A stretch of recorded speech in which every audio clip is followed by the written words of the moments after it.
So the first thing I want you to notice is when I trace this, right, it is actually with a pencil. It is not with any charcoal, right? So I am using a 2H or an HB pencil, and I want you to pay really close attention to the patterns of values. Like, look at how the values are broken down between the drawing, right, and the actual photo reference. If you look at the two of them together, you're gonna see what I'm looking at are the light logic relationships, right, and the value relationships. And that's what I'm really trying to balance out. I don't want to overdraw my drawing when I'm transferring it, and I don't want to underdraw my drawing, right? I want to have the exact amount of information that I need to make sure that I can draw the image, okay? So if you pay attention to my shadows, like, I'm really focusing on those shadow shapes. The other thing is the photo reference. Why is the photo reference important? Anybody? Has to be clear, right? You guys are all fairly young. You're not old like me and dying, right? So that means that you don't have like all this history of drawing knowledge. So you want it in your photo reference so you can kind of pick and choose what you want, right? I can make shit up sometimes, not all the time. I do not want you making anything up. I want you to learn how to build these skills first, and then you can worry about making things up. So good photo reference is extremely important. I give you guys two parameters. One is you're either going to print it out, or you bring me an iPad. It looks something like this, right? The benefit of the iPad is that I can zoom in and zoom out of my image. Come on, Face ID. All right, and I can say, okay, well, this is my picture. What am I doing here, right? But the other good thing about the iPad is that I can hold it. Can you hold a computer? Not so much, right? Because you have that big keyboard off of it. So these are the two things that I will allow, right? Either print it out or iPad. Did I say you can draw off your phone? No. Why don't I want you to draw off your phone? It is way too small. And I don't want to come up and be using your phone and all of a sudden get a text from your girlfriend or your boyfriend. Not okay. Don't want to see anything. Don't want to know anything. You guys, your lives are your private lives. So make sure that you have something that you can actually use as photo reference. I will actually paint from my iPad, but I have, like, you know, a little thing that I can just kind of like lay it up. But the other thing about the iPad and the other thing about drawing in general is that when I'm drawing, I want to use my photo and have it taped right up next to my image, because that way I can always compare my values right next to where I'm drawing, okay? So like the most important thing is your setup, right? You gotta make sure that you start at the right stage. And I think this is like something that I'm telling you that's very like professional and like art related. And if you ever are talking to like a professional artist, everyone I know works like this, in this way or format, right? Everything is prepared, all your photo reference is clear. And even if I'm drawing out of my head, I'm still using photo reference to like figure out maybe an arm is turned or twisted. I'll take a picture of myself, you know? So photo reference is always something that comes into play no matter where you are in your career, okay? So good photo reference, good drawing. Bad photo reference, not so good drawing, okay? So try not to make anything up. If I am drawing a full figure, I will have a photo of my head, of my hands, of my body, like all separated out. And then I'll have a picture of the full figure, so I can kind of swap between those images. So I would do the same if you're gonna print it out. Make sure you have a printout of the face, of the hands, of the torso, and then a printout of your full figure, okay? And I'm making it cheap for you guys, right? I'm just printing it out on regular printer paper, but just make sure that you have a decent printout where you can see all your values, okay? It used to be that I required photo paper for everyone, but I don't wanna like force costs on you, but if you can and you want to, it does make a difference. But if you have something digital, you can't really beat that. It's just it's the image itself, okay? Any questions so far? Yes? Is it just upper body or? I'm just demoing this because this is all I can get to in a class. You're doing the full figure. Nothing's changed. Yeah. Okay. But same steps. One of the questions that came up in the other class was, when we are drawing, do we draw everything at once? The demo I'm gonna show you is the steps, right? How to use the materials, what process to use. But when I am laying in, I lay in the whole drawing and then I stop and I start adding value to the top of the drawing and I work my way down. It doesn't matter if your figure is laying down and your feet are up, but you always want to draw from the top of the figure down. So if it's the feet are up, draw the feet first. And the reason I do that is because the charcoal will drop all over the drawing, right? So I want to keep my drawing clean. I don't want to erase going up, right? I want to erase everything going down the drawing. So you don't want to draw all this stuff and have charcoal everywhere, because your hand is going to scratch and scrape against the drawing, and you're going to bring that charcoal all over the place. So try to clean it, try to keep it clean, try to work your way from the top of the drawing down, okay? All right? Now, in terms of supplies, I'm going to move this over here. Hopefully it doesn't break. The cord is only so long. All right. You have a couple of different things that, am I gonna stand in front of it? No, all right, cool. That you wanna pay attention to. There are two major pencils that we use. The first one is the Nero pencils. Can you guys see that? And the second one is the Ritmo pencil. They look exactly alike, other than the fact that one is silver, right? And has that little band around it. So, what I've had people do is take like paint or nail polish, right? And they'll just like put like a little dot on their charcoal pencils, okay? Or on their Miro pencils, so that when they pick them up, they don't make a mistake. These are wax pencils, these are charcoal pencils. So when you set up your drawing, there's a couple things I want to talk about. The first thing is tape, right? I take this tape that's sitting right here, right? And I always like de-tack it. Usually what I'll do is I'll stick it on my clothing, and then I'll put it on the on my photo, and then I'll stick it on my drawing. The one thing that I want to point out is a lot of people get overzealous, and they'll start taking tape, and they will tape it across the whole image. What's that going to do when you try and take it off? It's going to rip your paper, right? I don't care about your photo reference, but it's going to start destroying your paper, and that's something that you don't want to do. So I very intentionally only stick it in one spot. I don't care if this falls. What I do care is if my paper gets destroyed, okay? So same thing on the other side. The other side, I've taken a piece of newsprint and I've just folded it, and I want to put a piece of paper right here. What am I going to use this for? Anyone know? Hand prevention. Why do I want to keep my hand off my drawing? Yeah, it's going to smudge, right? You have oils and you have moisture that comes from your hand. So when you start drawing, I expect you guys all to have a setup something like this to get into the habit of being very professional with your drawing. So you want to make sure that your image, right, isn't moving. You want to make sure that you have your photo reference close by and everything ready to go. And I'm going to say this 1,000 times, and half of you are going to forget your photo reference, but I'm going to continue to say it. And you want to make sure that you have your photo reference either printed out or on something digital, not your phone, okay? And then you want to make sure that you have something underneath your hand, okay? So this is not like optional. This is like, I want you guys to build your habits. This is like a requirement, okay? I'm always going to start with my Cretacolor. The Cretacolors are the only pencils that you can use in the pencil sharpener. There's going to be 2 pencil sharpeners in the classroom. They are pencils. They can be sharpened. Charcoal pencils, if you put this in the pencil sharpener, what's going to happen to it? It's going to shatter, and it's going to break my pencil sharpener, and I will be very angry. So make sure that you don't use those in the pencil sharpener. I need to sharpen this, it's broken. So mostly what I use is the HB charcoal pencil and my Primo charcoal pencil. I can use that one, that's fine. And the Vine charcoal and the Cretacolor pencils, okay? So in terms of category, the Cretacolors, I'm gonna write this up here so you guys can all see it. Can you see it down here? The Cretacolor pencils, okay? They go from 1 to 5. I'm using the number 1, so it's very light. Number 5. The 1, right, is your darkest. The 5 is your lightest, okay? And these are used for your skin, right, and your lay-in. I did not mean for that to rhyme, but they sound similar, okay? When I'm looking at something like my Vine charcoal, right? Vine charcoal is a very fluid material, so if I'm using it on the surface, I'm using it to blend materials together, right? Like different types of charcoal, different types of value, but it's very easy to erase. So you have to use a lot of pressure to kind of push it into the paper and make sure it stays in the paper. So Vine charcoal is non-permanent, right?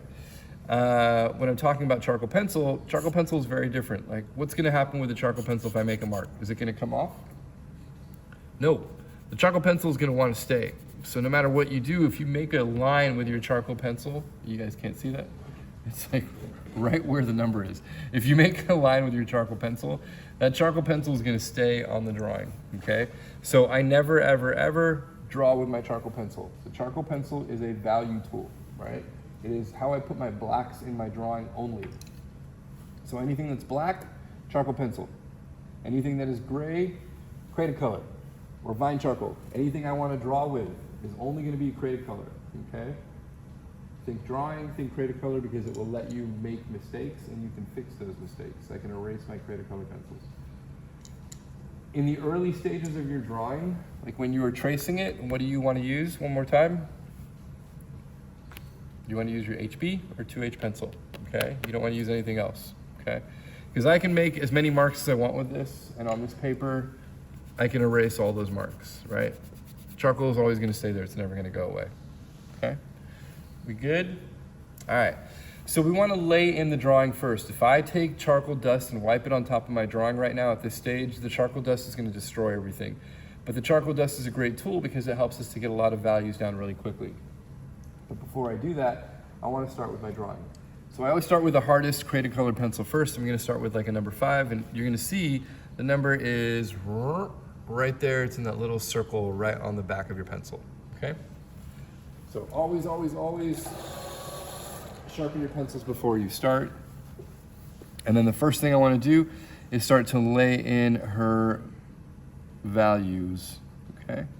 And you're gonna see like the stage that I'm drawing at, I don't wanna render anything. All I wanna do is just get my drawing in and get my value relationships in and get my values in accurately. So I'm gonna pay close attention to her shapes and where those values should be, but I'm not gonna overdraw things like nose hairs, you know, ear hairs, hair hairs. I just want to focus on shapes. Nobody's laughing. Okay. Dad joke. All right. I get it.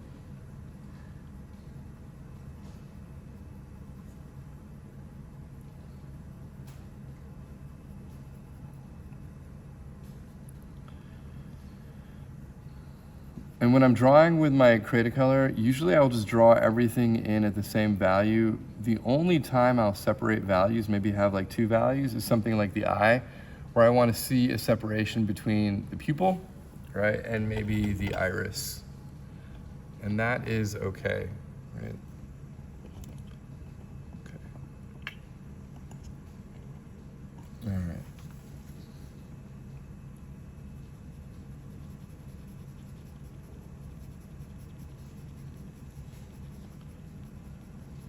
Remember, you are not rendering at this stage. We're just trying to get like the shapes in as quickly as we can.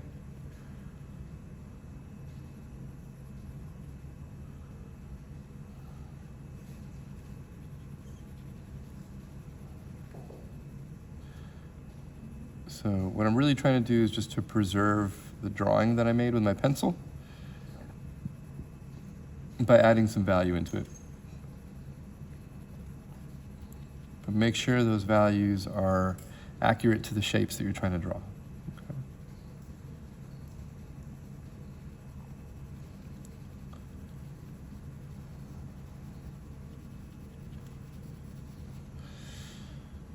So I think one of the things that people forget is how often you should be looking at your drawing. Right? One of the things that I always am doing, but people can't really tell because my eyes are darting back and forth, is that I'm looking probably like 50 to 60% of the time, if not more, than what I'm actually drawing.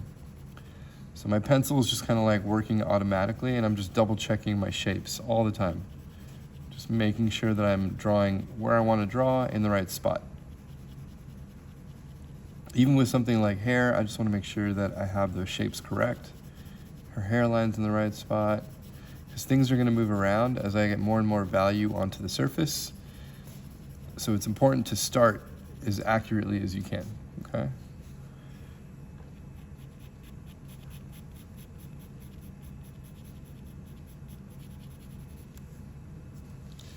When you're transferring your image, make sure not to push your pencil into the paper too hard, which is something that a lot of people do.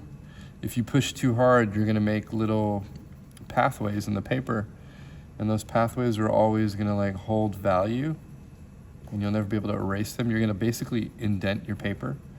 So, be nice to your paper. You don't need to push too hard.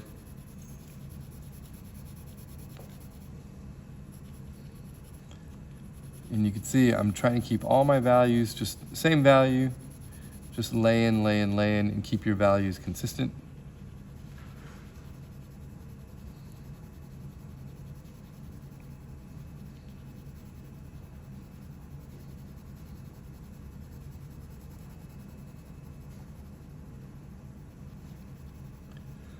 There's a little light right here, so I'm just gonna leave it because those are gonna combine when I put the charcoal dust on top, and I wanna be able to see the difference between those areas.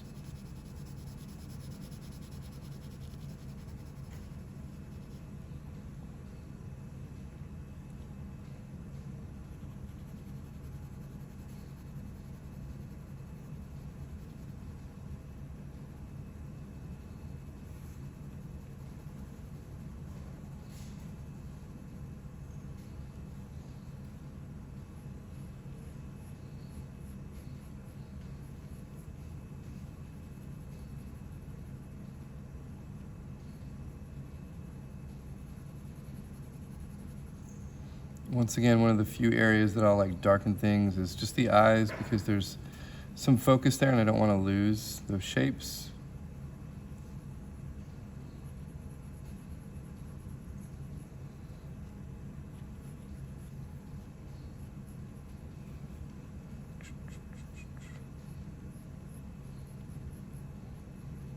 And if you guys have questions while I'm doing any of this, just interrupt me and ask. We'll take breaks throughout. Okay.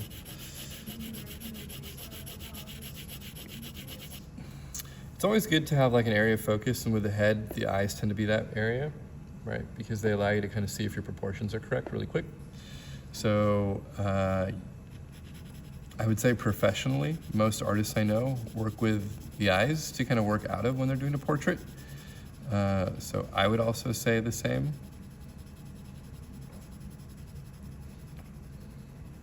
When I was a younger teacher, Vix, I would be like, yeah, of course you start with the eyes. But I realized over time everyone has their own approach. But I will say the majority of people I know start with the eyes. A hard edge like that, like the underneath the nose, is really important. So I will always clarify and establish those edges around the nose. And if you look at her photo reference, you're gonna kind of see what I'm looking at, like right there, right? I wanna really understand where that nostril is, because that can get lost really quick if I don't lay it in. You'll notice all my values are going in the same direction, right? All the lines kind of want to move along with the drawing.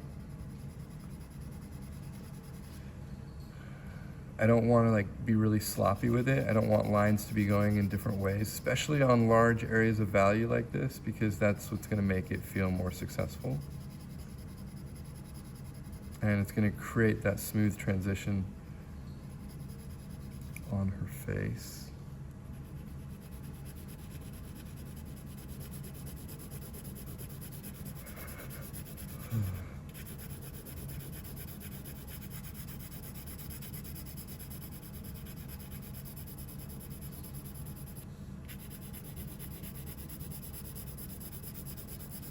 So her hairline's a little bit darker right here. I'm just gonna like let the marks kind of darken up a little bit. And then I'm gonna darken them right around her ear so I know where that is. I use these guys right here to like blend a lot of my drawing. Basically, I just fold paper towels into like these shapes. So I'm gonna show you how to do that. I'm gonna grab a paper towel from over yonder. And I just fold it as tight as it can go. into like a little L.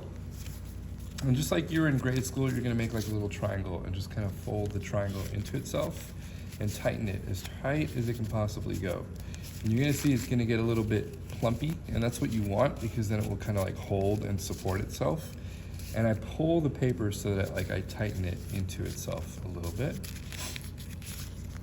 I'm gonna tuck this, and then I wanna roll it over. So this is gonna be your little stump tool, all right? The paper towels in the bathrooms are the ones that work best. And then I just wanna tighten it and tape it so I have like a really, really sharp like tool to use, okay? And then what I do is I take my pad and I will just not sharpen, but sand the edge so I have like a really soft edge to use on one side, okay? And then you end up with something that looks like that. Does everyone kind of see that? Focus, okay?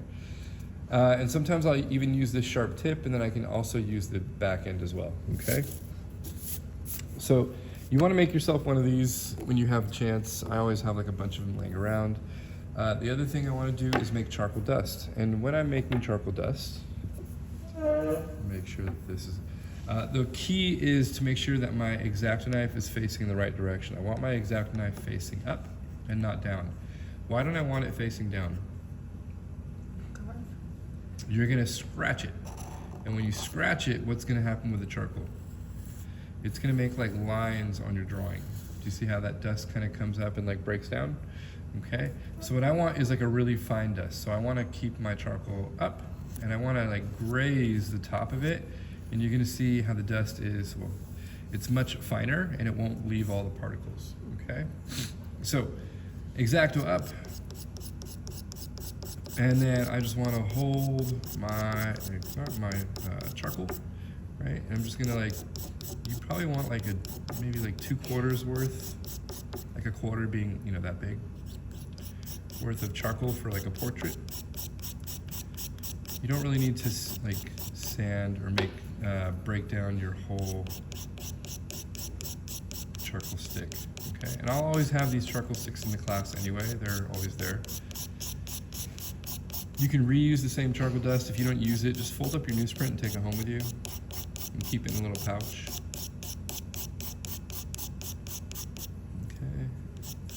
And I'm always rotating the charcoal because I don't want it to break. If I'm just doing this on one side, it will crack. So I try to do it evenly. No matter what, it's never even, but okay. That's about like all I need. So, oops, sorry. Zooming out, that's about how much I made, okay? Any questions about this? Okay. So now I'm gonna show you guys how to fold your paper. So we use either the Viva paper towels or shop towels, which is this blue one that I have here. You're gonna always wanna use 2 at a time, okay? You're gonna fold it in half, like this, okay? And then you're gonna take that shop towel and you're gonna fold it lengthwise, like a hot dog, right? If anyone remembers that old school saying. Okay, so fold it into a hot dog until it gets about that thick. And then hamburger, you're gonna fold it over twice, okay?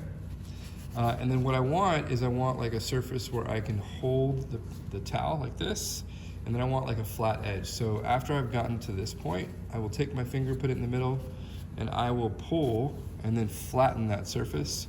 So I have like something to grip it with and then something to use to like blend it with, okay? And that way, like I have a really, really flat surface and I can control my marks, or I can just use an edge and literally draw with the edge, right? It's just kind of like what has seemed to work best for everyone. And the one thing that I want to do is I want to put my paper towel into the charcoal dust, and then I want to wipe off all the excess dust. So when you guys start drawing, you need to make sure that you put newsprint on all your tabourets because we're always going to use that newsprint, okay? We also want to protect the tabourets that are brand new, okay?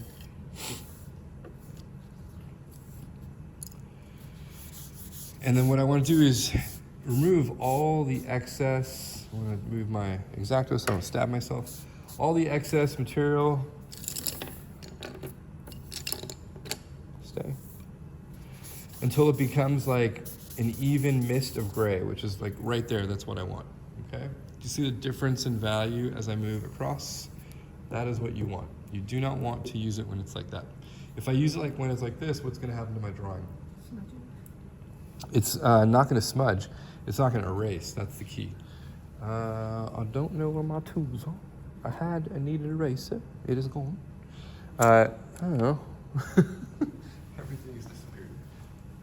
So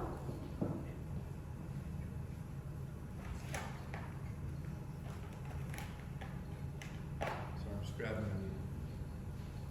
So if I try to erase through this stuff, right, there's always going to be like a little mist. If I try and erase through here, I can get all the way back to the paper. Okay, so you kind of want to keep that concept in mind when you're drawing. You don't want to add too much charcoal too quick. You want to build up your charcoal so that you can control your levels. Okay. All right. It's like putting the charcoal dust on is like, ah! A lot of hesitation that comes with it. But if I have a light mist of charcoal on my drawing, like I know that that's not going to ruin my drawing by any means. Okay. So if you're worried about what you're going to do, always start in your shadows, right? And then just kind of like graze the rest of your drawing. Why do I want to start in my shadows? Anybody?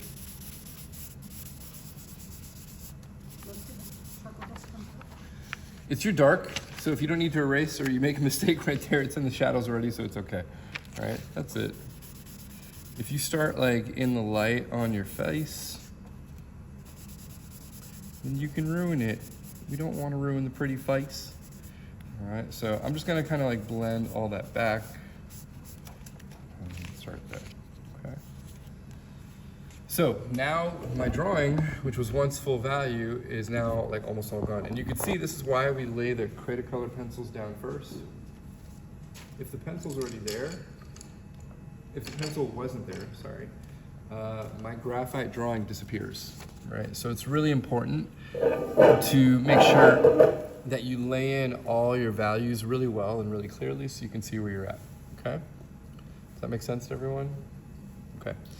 All right, next step is erase. I have two erasers that I want to use. Electric one, this is my AFMAT, right, from Amazon. If you need to sharpen it, I always sharpen it like on the paper. I'll do it a little closer so you can see. I'll do it a little closer so you can see. I hold it on its side on the paper. This kills the battery, so you don't want to do this too often. And I just let it kind of like sharpen itself to a tip. Okay, but that's how you sharpen an electric eraser. You always want to make sure your eraser is not too close to the metal either, because it will scratch the paper.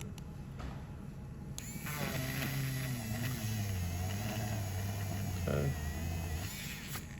Don't do this right next to your drawing because it can scratch the paper, okay? And then I also want a kneaded eraser. And the way that you properly use a kneaded eraser is you shape it, right?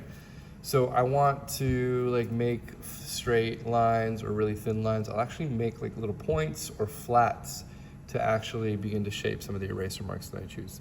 So with an area like her forehead, right? I want to make sure that I'm using a flat, and I'll begin to just kind of like erase out some of those values.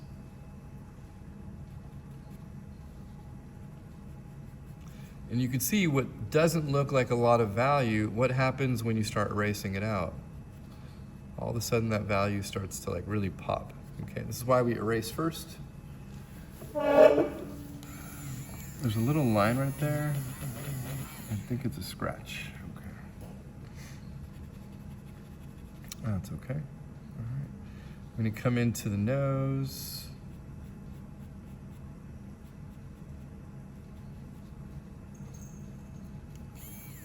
And then the highlight in the nose. Okay, the eyes. Boop.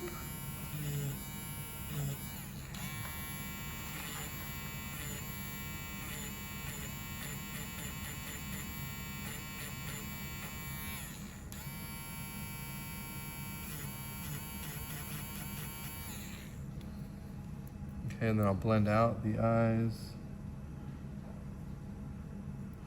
And then she's got like a little highlight right here. And a little highlight right here. And I'm just gonna like just start to like build up all the values I need to make the drawing work.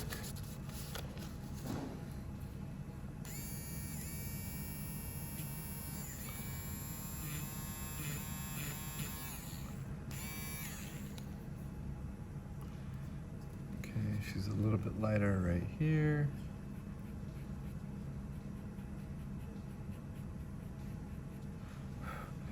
And some of these areas are not, I'm not just erasing to white. Some of them I'm just lightening up just because I want value in with fine charcoal, okay? And you want to focus on your darkest darks because we're trying to build volume on the portrait now. So we want to make sure that we start with areas that can really help us understand the forms. So, you know, she's got a lot of sensitive transitions. That means that if I change her shapes too much, it's not going to look like her. So I want to make sure that like I'm following these really subtle values that are there, and I'm going to start like accentuating those values. And I'm applying them with the vine charcoal. I'm doing so like very methodically. I'm not like going at it really aggressively. I'm trying to be really attentive to detail.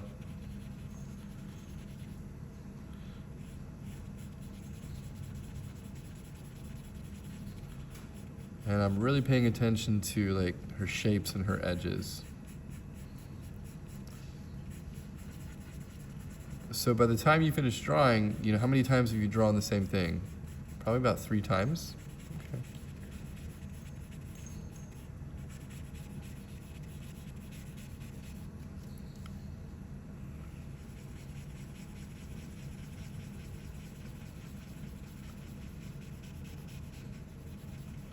I'm going to stay away from her eyes so I can render that separately.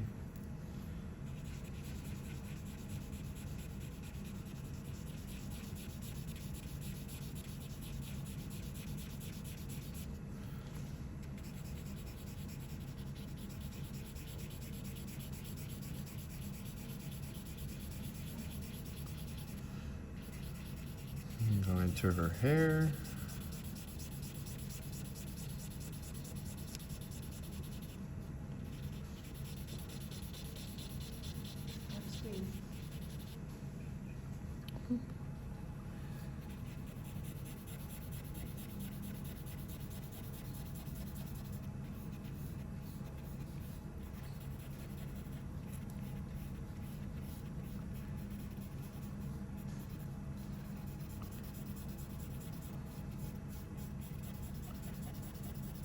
So sticks that we used before, I could also use, if I had really good control of it, I could use the blending tool from my charcoal dust, right? And you'll see how much actually comes off the surface, right? A lot actually kind of lifts off the surface, which is why I want to be really delicate with it, because I don't want that dust to like end up everywhere. So we're just trying to get it a little bit darker. But I'm also trying to be really specific to shapes.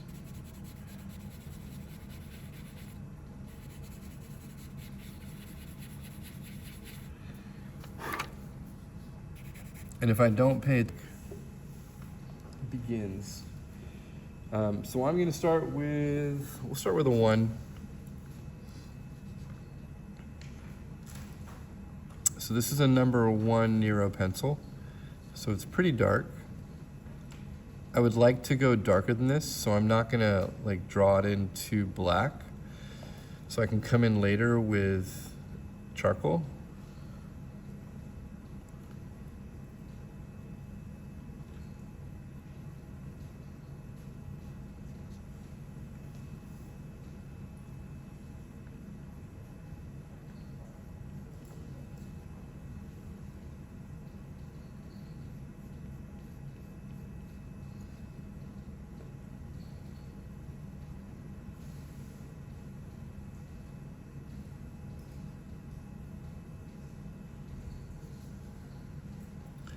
And all I'm doing is like really establishing where her hard and soft edges are.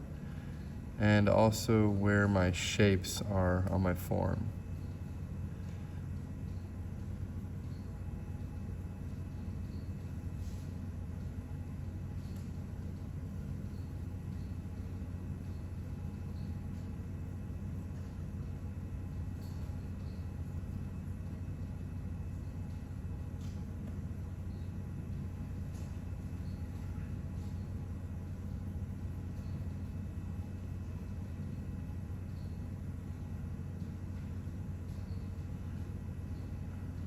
So this is kind of like, if you were looking at it like drawing, this is kind of like my final drawing, right?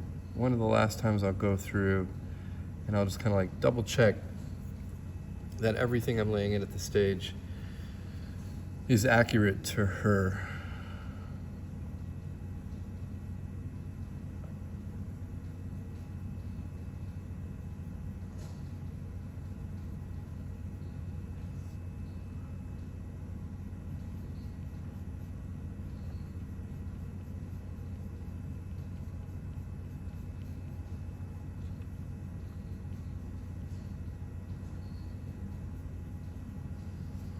Okay.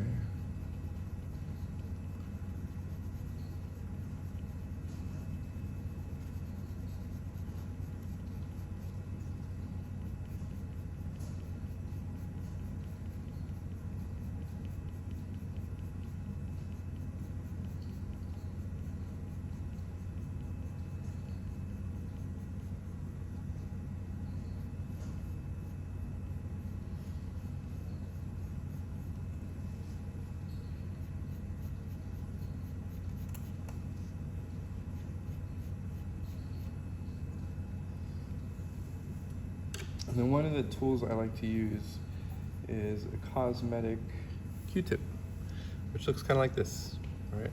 And I'll dip it into charcoal dust, right? And I'll come in and then I'll combine that with the Nero pencil, especially things like hair like that. It helps me to get really soft edges really quick.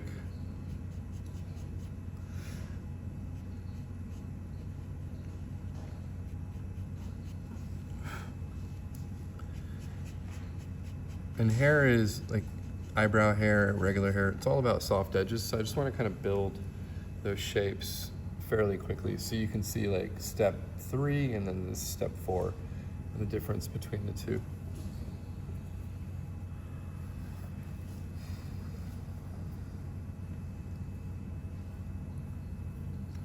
So with her skin color, she's fairly like light skinned. Mid-tone, I guess. Not white, not dark. Missing one pencil. What is this?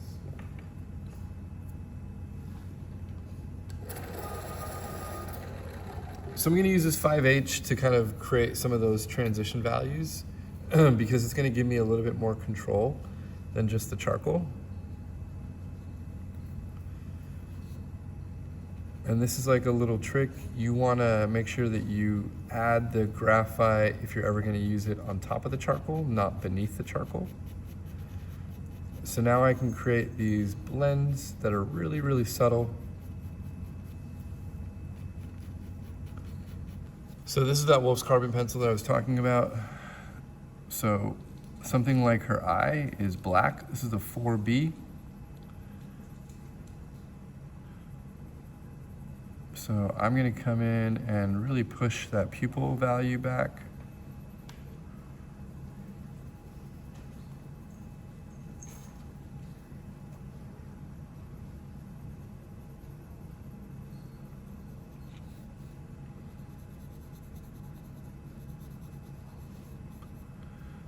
All right, and then I'm gonna come into the hair.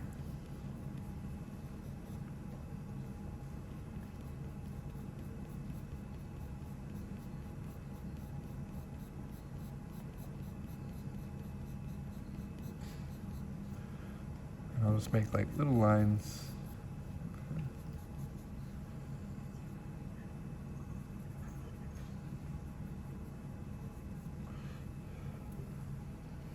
And that will kind of help build some of that separation that's happening right through there.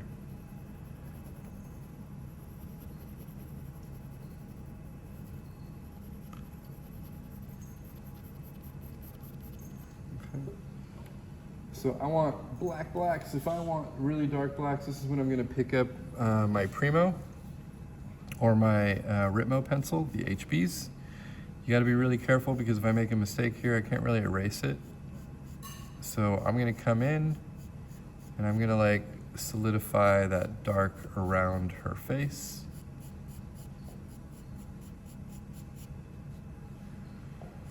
So I have like the value of her hair in place, right? I can imagine doing the same thing over here.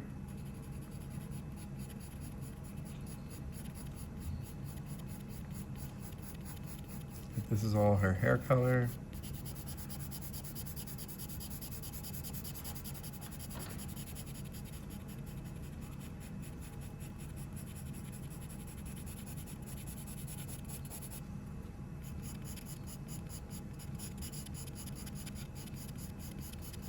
If you are unsure where those shapes are, don't come in with a charcoal pencil until you're 100% sure. Because I can't really erase any of these mistakes once they're in.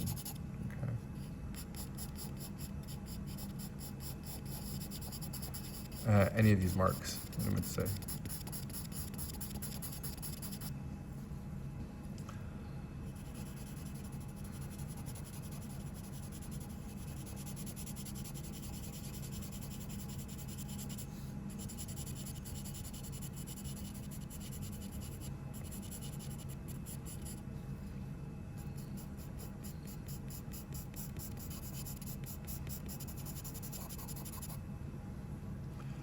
So I'm gonna just work on kind of establishing some of these value transitions on her cheek, right here and right here.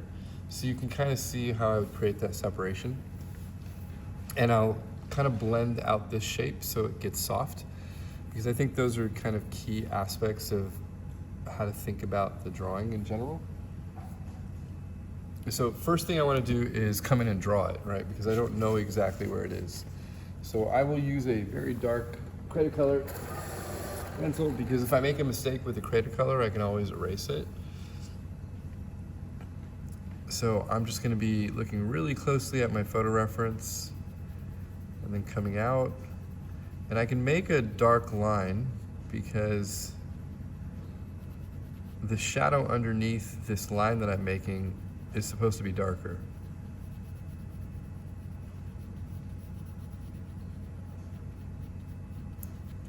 But I don't want it to be like black, right? I don't want it to come out and like be like, this is the line and I can't make any changes. So if I do that with a charcoal pencil and I make a mistake, that line is never gonna disappear. It's always gonna be there.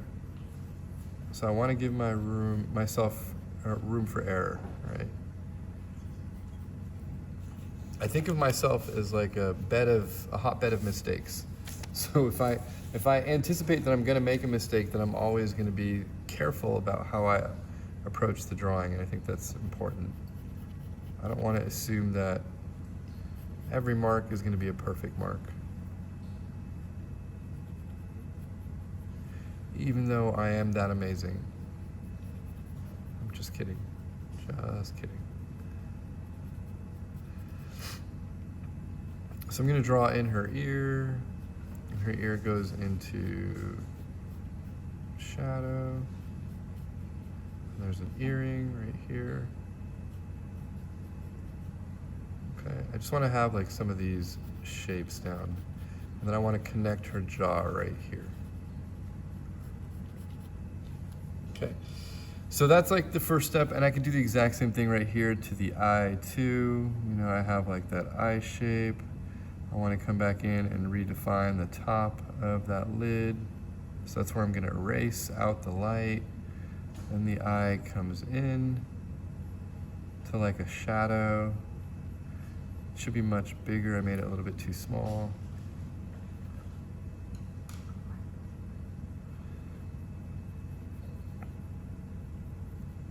That's going to be her shadow shape.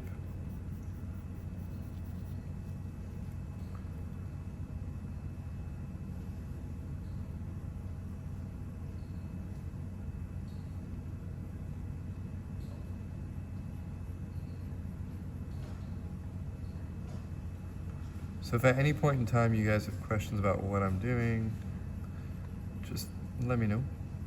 ask, I'll be happy to answer.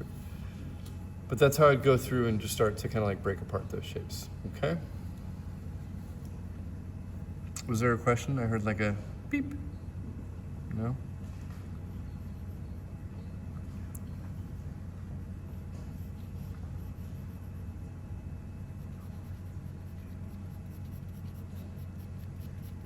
Okay, and that cheek is gonna come out.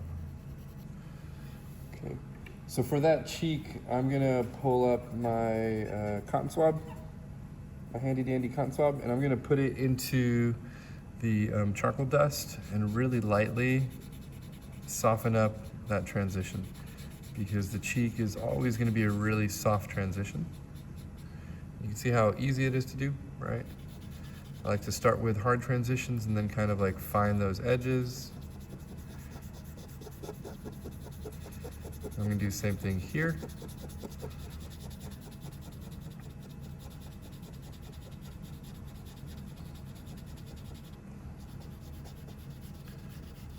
And you can see how I can start building up some of those transition values that kind of will help the head to begin to turn, okay? All right, so I wanna come in first with my second layer. Actually, I'm gonna use a different, of vine charcoal.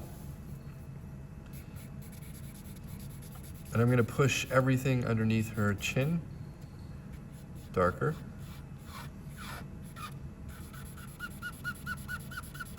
Sorry if you don't like the noise.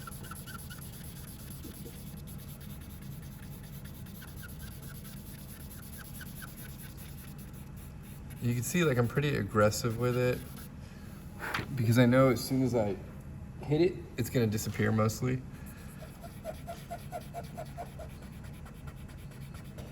So I can use my Q-tip, I can use the stump, whatever I want to use doesn't really matter. What I'm doing is I'm combining two values together. I'm combining vine charcoal on top of the charcoal dust, on top of the vine charcoal that's already there. So 3 values really, when you think about it. So it's inevitably going to get a little bit darker. And you can see how quickly I can begin to kind of push the head forward, right? So super important. Okay.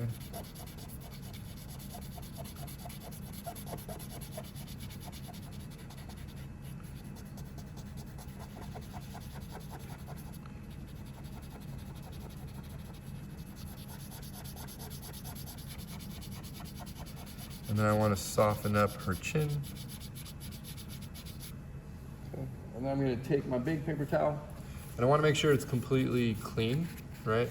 And I will just kind of like use this as like a blending tool, and it will start to like blend and erase anything that's on the surface. So I can create those little reflected lights that are happening, sorry, right there, but they're kind of hard to see because the record button is right there. Does everyone kind of see what I'm doing? Okay. All right, so that's kind of where I want to start everything. All right, and then if I need to go darker, what would I pick up? You can pick up a charcoal pencil. I would pick up my #1 Nero because it's not super black. It's just darker. And I would just draw on top of that edge because I want to define the hard edge. It's super important to kind of find your edge first. And then I can use the Nero pencil and draw up to that edge. And make sure you don't go too dark, right? I don't want it to be too hard. And then I can kind of use it to combine those shapes together. And then it's all about layering.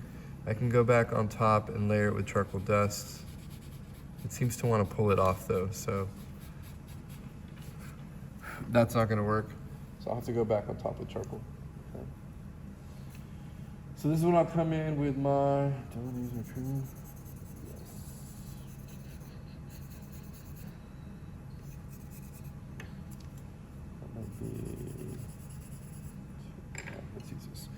I'm gonna come in with my HB pencil. I have a huge HB charcoal pencil.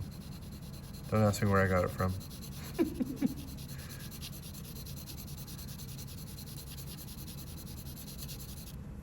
And the darkest dark is always right at the corner of the pit of the neck. And I'm gonna come back in.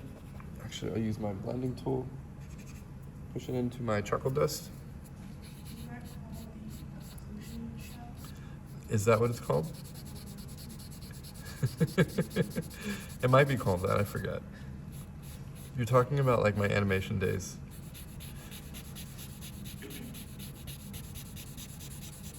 I always thought like the occlusion was the light that kind of passes through an object, so that's what makes your ears turn red. But it could also be that.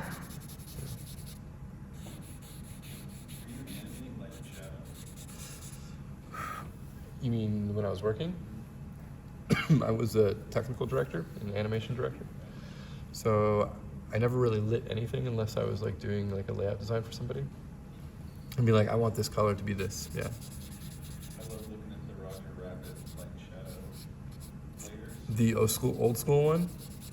Yeah. Yeah. Richard Williams stuff. Yeah, I mean, Roger Rabbit is kind of like underrated for how beautiful the animation actually was. Yeah.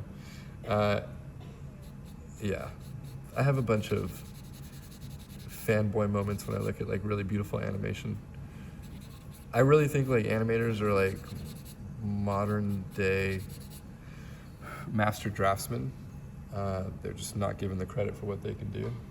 And I have some friends who are like storyboard artists, and I'm like, how the fuck can you draw like that? I hate you. But they can't paint for shit, but they can draw really well. I feel like they've keyed their brain to like work in one way and do it really, really well. I haven't met many storyboard artists, specifically storyboard artists and animators, that can do both painting and drawing, because the speed that your brain is working at is very different for a painting than it is for a drawing. And it's hard for them to shift. So it's a fascinating thing that I've seen and noticed over the years. Yeah. A friend of mine was lucky enough to get a lecture from Richard Williams when he was still alive. Oh, that's awesome. He was like, he was in his, I think his early 80s, and he came in and he was like, I'm just now starting to get good. Yeah, that's how I feel. I feel like I'm still not good. I still have a very long way to go. But you can kind of see where I'm building all those values up, okay? Does that make sense? So we pretty much covered all the basic concepts: lights, midtones, value relationships, detail, and like reflected light and cast shadow, and understanding the hierarchy of all those value relationships. This is usually about how far I get into a demo, and then I'll jump into the anatomy. Does anyone have any questions about this? So you want to lay out your whole drawing as a Create a Color pencil underlay first, and then you're going to work from your drawing from top to bottom, just like this, right? Kind of work your way down until it gets to a point of finish, okay? Does that make sense to everybody? Okay. So we have these models right over here. Well, I'm not going to show you guys. That look like this, right? On that dude right there that's turned around, okay? Tanya, can you rotate him? And then you guys have access to skulls, right? One of the things that I was saying to everybody in the other class is take photo reference, don't try to make this stuff up, and don't try to use just your anatomy book. Those anatomical models, they're CARSE, C-A-W-R-S-E, are very expensive, but they're also very anatomically accurate, and the arms come off, right? So you can light them and take a picture of your model and just kind of like sort of put them in the direction that they're going in. So at least you have a starting point for what you're going to be working with. So I took the head off my model. I own one at home, and mine is all detachable. The head comes off. That one, the head doesn't come off. It's a little bit older. $400. They're not cheap. Yeah. And you can place your head in the right proportion. So I already mapped it out to my daughter's head, and my photo reference is already here. Okay. So, and this took me about 45 minutes to do, so it's not easy. So, you know, if you're in class next week and you're waiting to like do your transfer, grab a skull, light it, take a picture of it. So at least you have your skull. So just to repeat your anatomy, you're drawing the skull for the head, you're drawing planimetric hands and feet, which you have to make up, right? And you're drawing anatomy for the rest of the body, right? So everything else is muscle, okay? Any questions about that? So I am doing this head because it gives me the opportunity to do both like anatomy, and bone. So I'm going to kind of show you guys how I would attack both. Okay. So when we trace our drawings, are we gonna do the entire, just like, first drawing before we get started on? Yeah, you don't even do this until this is done. Yeah. This can sit on top of this and have a lot of pressure, and nothing will come on to this paper. Yeah. Don't do what I just did. Don't rub it up and down on your page. That's not good. Yeah. So ignore everything that I just said. But it will come off. Tape it and don't move it. All right. So here's my drawing. This is where it's going to kind of sit. Make sure that you grab tape. Your paper your overlay should go all the way to the edge of your paper, okay? I just cut a random sheet of paper out, so it's just gonna sit right on my page. And I mapped it out to her face already. And you could see where her head doesn't fit, right? So I knew that was gonna be the case. So I was gonna come in and like redraw these areas, okay? So that's where the back of her head is, and her ear is gonna be right here. Everything else is pretty close to her.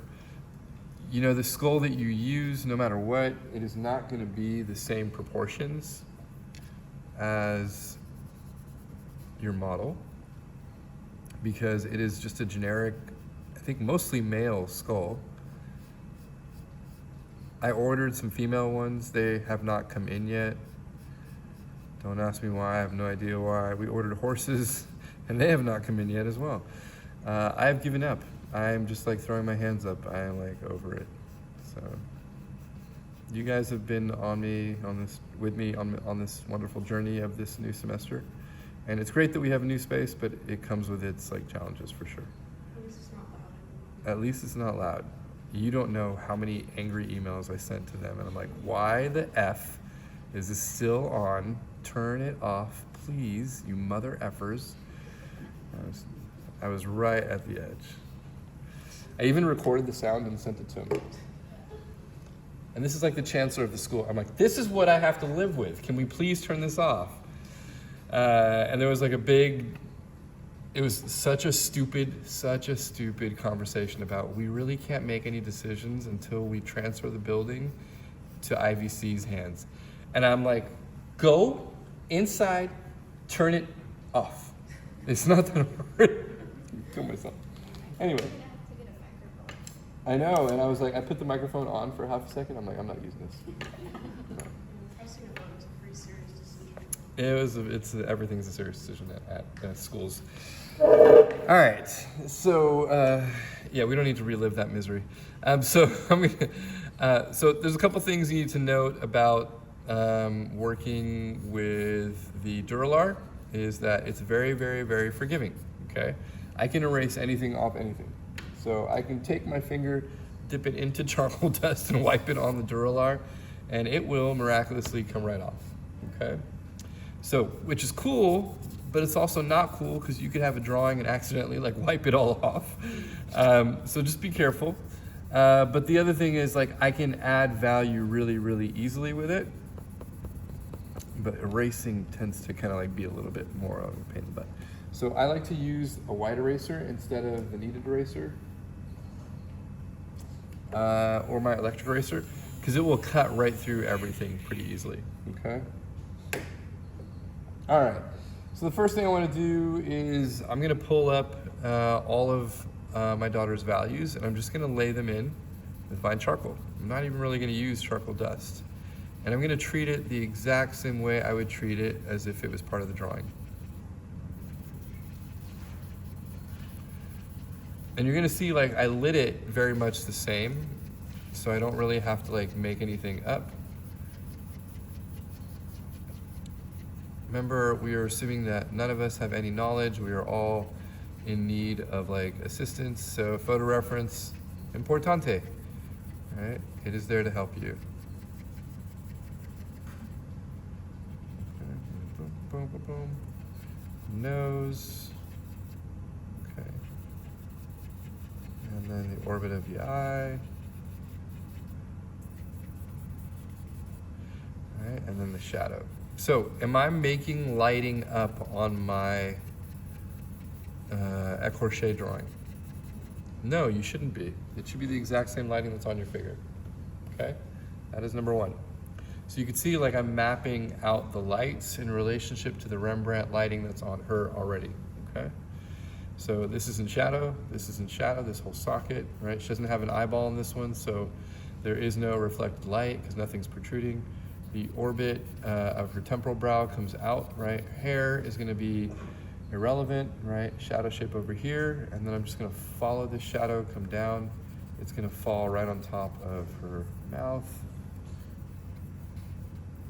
underneath her jawline, and then right through here, okay?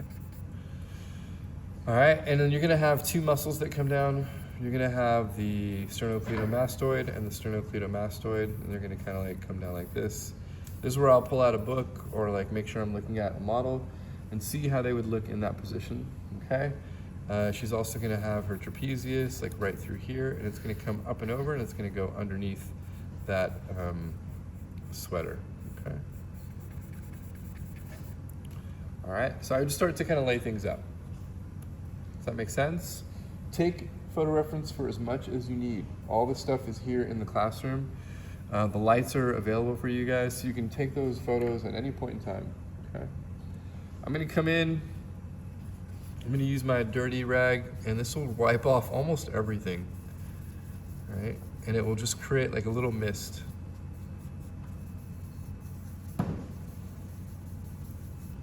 Which is how I wanna like start my drawing.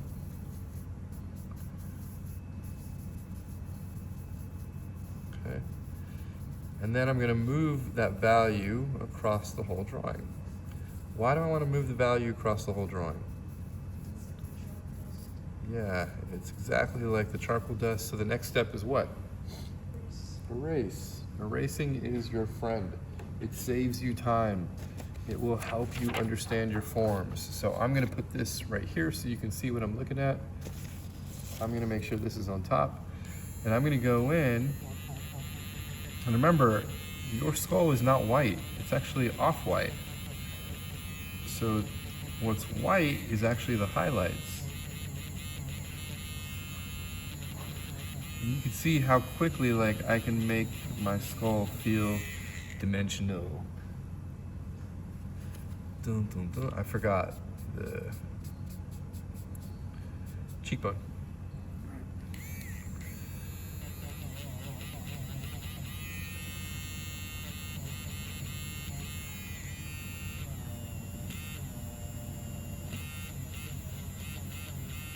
So her cheekbone is not going to stick out that much. She is younger, so I just want to push it back a little bit.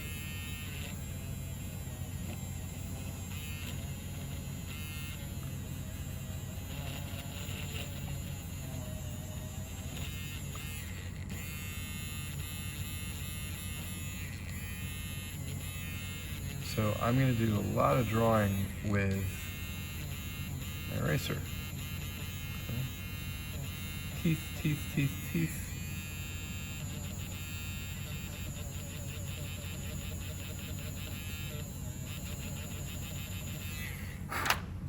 Okay. So you want to lift it up from time to time and just double check it. Like that's what it's going to look like, right? Just make sure I'm on the right path.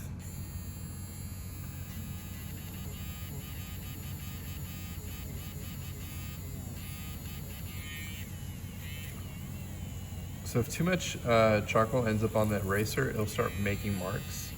So you want to make sure you clean it.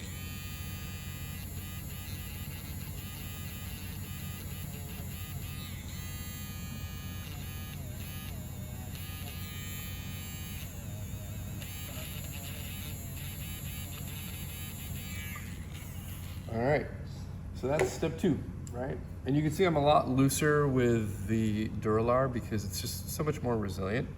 I'm gonna grab my Cretacolor Nero pencils. That's probably what you're gonna use more than anything else on this drawing, because the Nero, you can go really, really dark with it and it will look like black, and it will also kind of feel like butter when you're making a mark. It just kind of like coasts along the edge of it. So this is a number 1 Nero. So remember, once you put in your lights, the next step is to always put in your darks, okay? And I'm gonna go ahead and put in my darks.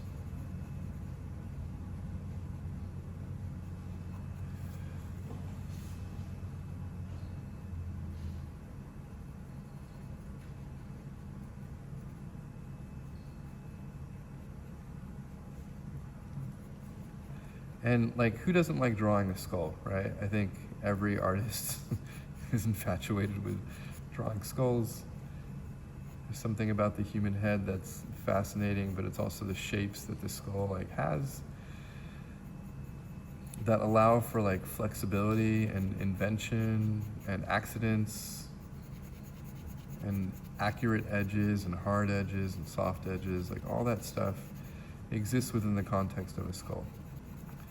And the last class, like, I showed them a trick. I showed them how to use ink washes to kind of make their blacks blacks, and I'll show you guys how to do that too.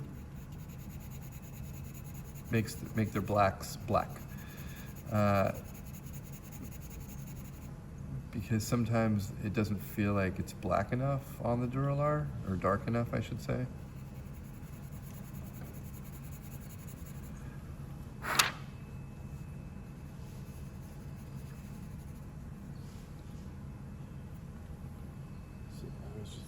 This, and then I just want to see what these shapes are doing.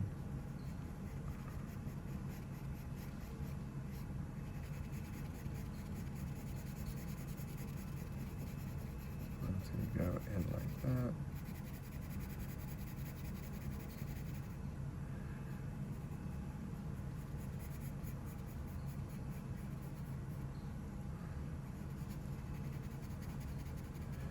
So in the orbit of the eye, there are these hollows that connect the nerves that run behind the eye.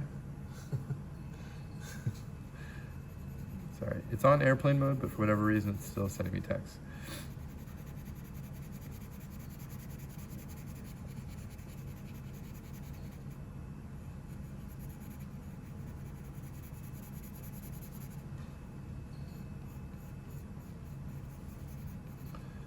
So I just want to make sure I get that anatomy in, because it will help to kind of create some depth in her form. And these eyes are not the right size, so I want to open this one up to be the same size as this one.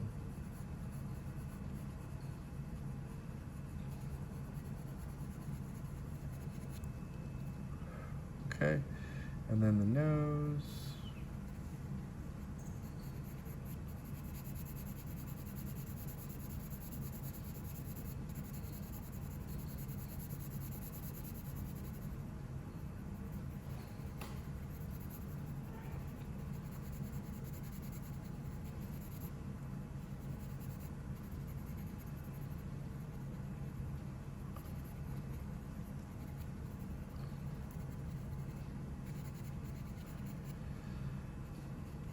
And anytime you're drawing, did I even draw that right? I think it might be a little bit uneven. I can fix it later. Anytime you're drawing the skull, just make sure that you're always kind of like thinking about how you're breaking down the forms, okay?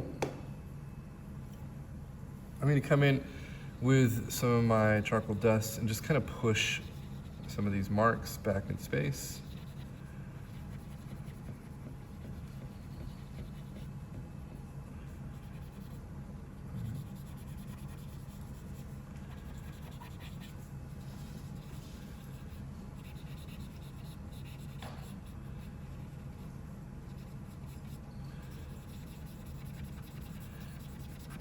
So you can see how I'm just like starting to like build form.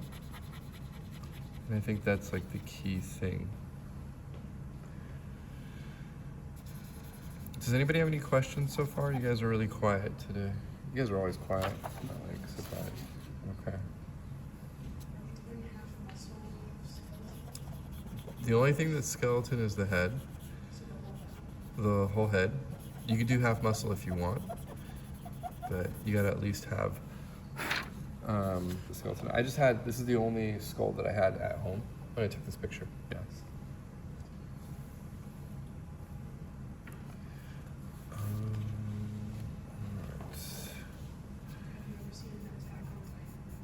Have ever seen what? Attack on Titan.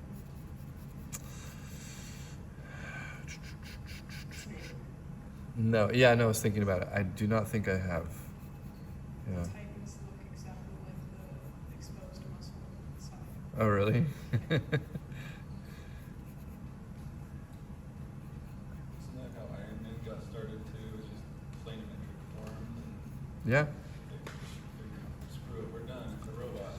Yeah, I think like Stan or whoever it was, like they were talking to the planimetric guys and they were like, hey, can we just use this? And yeah, it kind of like all started like that. And I think that's how all those guys learned how to draw too. Like I was one of those illustrators, you know? Like we all learned how to draw using planes. I think it's a very West Coast thing too.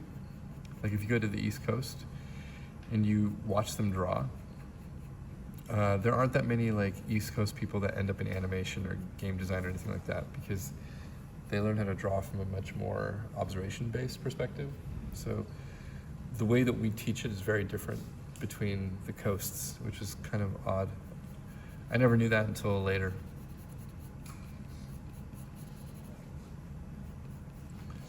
Okay, and I'm gonna start like just building some anatomy into him, just so you guys can see what I do. I focus on the striations in the lights. Striations are the little lines that the muscles make. Right, and when they hit the shadow, you kind of want them to like kind of disappear into like one big shape.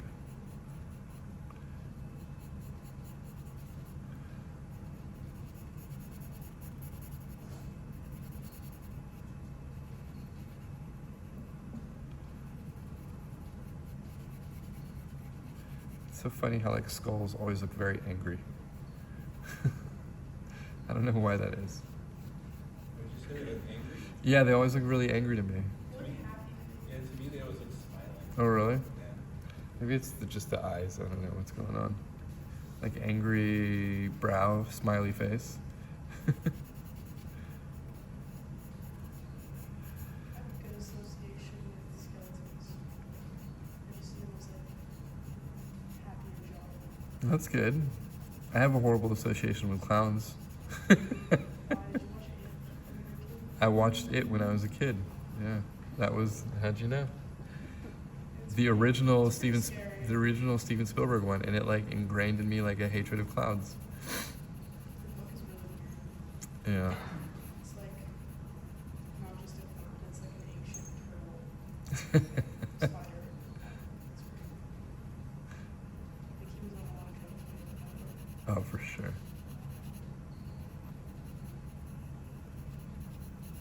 So there's that. So all I start to do is I start to map out all the shadow shapes on top of the values that are already there, right? So you don't want to do that on white. It's always easier to start out with like the values masked out. Okay. Anyone know what time it is? Okay, we'll go for like 5 more minutes, and if you guys have questions, I'll open it up. Okay, there was a couple more things that I was showing everyone. The first one was how to add lights. You want to get even lighter. And what we do is I use, and I'll have it here in class, I use this stuff, okay? It is called bleed proof white, right? We use it to like correct drawings back in the day. What if I just want to read about this? You can use it in your sketchbook if you make a mistake. And if you do typography, it works really well just to kind of like clean up your type. And it's basically like a dry pigment inside, right? It's like really dry, and you just kind of use water and very little water. This is a horrible brush, so it's gonna make a bunch of marks. And I will use it to just kind of like pick out highlights. And you can see how much wider it is than the actual value of the paper itself. So it's a really great tool to just kind of like make marks. And if you make a mistake because it is on this paper, right, what do you think I'm gonna do to like take it off? Scrape it. You scrape it. Yeah, it's really easy to do. You could even do it with an electric eraser. It'll just come right off. Okay. So it's like professional whiteout. It is a drawing whiteout, yeah. Okay, so I'll use a white like that just to kind of like add details or information, anything I need. Okay, and then the second thing I was going to show you guys, and then we'll stop, is this ink mess that I make. Okay, so this is a combination of shellac ink made by Sennelier, right? This is called Encore. They don't really make it too much. You can also just use India ink, which is over there. Try and grab it. I like the shellac ink because it's gray. This is like jet black, okay? And then I'll mix it with charcoal, the charcoal dust, which I already did. So the two together kind of create this like really hard surface. And if you add water to it, that surface will get wet again, all right? Everyone kind of see what I'm doing? Yes, it is like gouache. And I can use that, and I will like dry brush it off to like a page, like a piece of paper. Oops, I'll do it right here so you can see, all right? And then I'll use the excess just to kind of wash over my blacks and to kind of like homogenize like any marks that I'm making.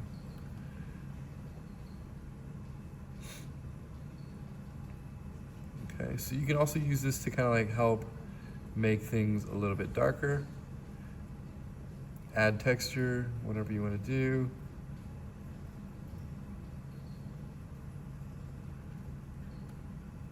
Okay.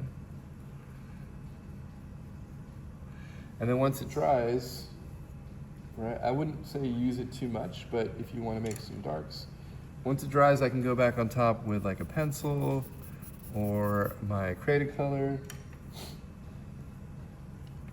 I'm gonna use a lighter Creative color, and I can mix the two to get to the values that I want to get to a little bit faster, okay? And this is all muscle back here, so I want like some texture behind it.